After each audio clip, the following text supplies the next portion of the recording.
আসসালামু আলাইকুম বন্ধুরা। রাত্রি অনেক হয়ে গেছে, সকলেই দোকান বন্ধ করে দিয়েছে। এক দোকানি তিনিও দোকান বন্ধ করার জন্য প্রস্তুতি নিচ্ছেন। এমন সময় একটা কুকুর তার দোকানে আসে, তাতে একটা থলে থাকে এবং থলেতে একটা চিরকুট আছে।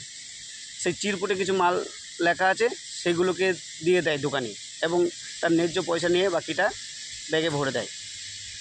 তখন কুত্তাটি বেরিয়ে যায় এবং দোকানি মনে হয় এই কুত্তাটি কোথা থেকে এসছে, একটু দেখা যাক। তখন তিনি দোকান বন্ধ করে কুকুরটির পিছন পিছন যায়।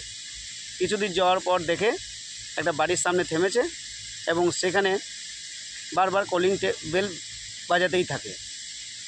বিরক্ত হয়ে মালিকটা কিছুক্ষণ পর আসে এবং তার পিঠে 2-4 বাড়ি লাগিয়ে দেয়।